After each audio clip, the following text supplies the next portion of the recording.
everyone. So for our final project, we had to make a paint program that allowed multiple users to edit the same image.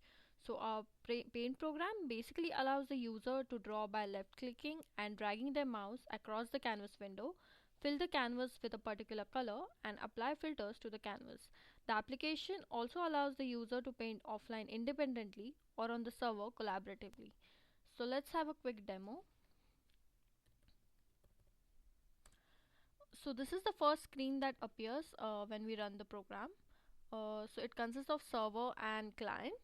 So the server side of the application is driven by TCP network server class. It holds the image along with the undo and the redo commands. This class basically loops in three steps. First, it checks for new users, and if a new user connects, the program will send a packet of data containing the image and the undo and redo commands. The program also listens for commands from the user, and if a command is received, the server will apply the command on itself and broadcast the same command to all the users that are connected. Second is the client. So the client side of the application is driven by TCP network client class. It contains the GUI and the information about the application. The program constantly listens for user events such as mouse clicks or keyboard key presses and sends the corresponding commands to the server via packets while executing the commands that it receives from the server. Now, if the client loses connection with the server, then in that case, it stops sending commands to the server and executes them locally. So let's just see how this behaves. Server, when we click on server, it would have a port number and an IP address. So let's just say 4000 and an IP address. So these are the three options. So if we press enter, it would actually run the server. Delete would clear these fields, and auto setup would use the predetermined values for port number and IP address. So now we can see that the server has started. Now let's run the client. So for the client, let's give some name, and the port number would be the same as we used for the server, and same is the case with IP address. So again, enter would start the client and connect it to the server. Delete would clear these fields. Offline mode would allow the client to use the application in offline mode, and auto connect would use the predetermined values for port number and IP address. Okay, so when we start the client, this is the first thing that comes, and this is the GUI window. So GUI window allows to have some few filters, some preset colors. These are the few preset colors, and if the user doesn't want to use any of these preset colors, then we have provided a color palette to choose from. And next is the fill screen. So fill screen basically fills the entire canvas with this selected color, and undo and redo are used to undo and redo the commands. So now let's start with fill screen. So this basically fills the screen with the selected color.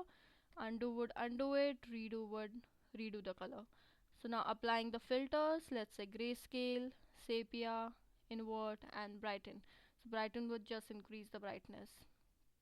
So now let's just fill screen with some different color,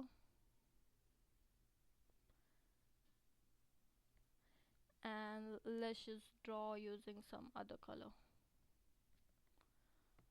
So using the left mouse click and dragging, we can draw on the canvas. Again, undo would undo it, redo would redo it. So now along with these GUI facilities, we have also provided some shortcuts such as number keys. So pressing any key between 1 to 8 would select one of these preset colors, and let's say if we click on if we select 3, then it would be red and we can still draw with red. Now the key Z would undo it, as you can see, and the key Y would redo it. Also, the fill screen option. So for the keyboard presses, we have used spacebar, which provides the same functionality as the fill screen. So as you can see, the screen is filled with red color. So now this is the functionality for the GUI client side. And similarly, we can also have multiple clients, and if a new client joins, the client would again see the same GUI and the canvas. So let's try that as well.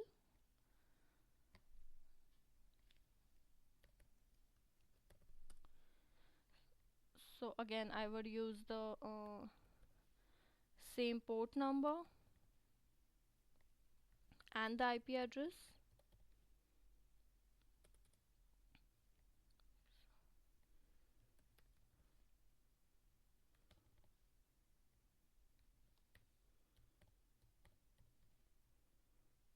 So you can see that the same canvas is provided to this client as well. So going back to the code, so the for the extra features we have implemented filters. So filters is we implemented filters for our extra feature as a class that inherits from command and is constructed with a reference to the app, string for command and filter type.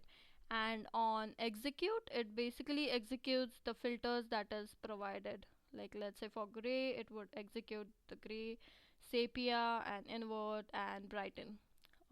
So talking about the tests, our tests for the app focused on whether or not the drawing, clear and filter features were affecting pixels correctly. For the networking portion of our project, the test checked that the insertion and extraction of client data and server data from a SFML packet contains all of the correct data. Lastly, we did tests to make sure that the client could join the server, that clients could receive data, and that the correct commands were being broadcasted to all clients. One of the key improvements that we feel that we could have done for our project are that our extra feature is not really scalable. So like adding a extra if statement to the filter command is not really a good design, but is faster for small projects. So to improve scalability, the filter class should have been abstract class that inherits from command, and then the filter type should be its own concrete class. Additionally, enum should be used to classify the filters and commands instead of strings. The project could be split into a model view controller design pattern to allow us add new features without having to rewrite a significant portion of our existing code. So this is our overall project. Hope you liked it. Thank you.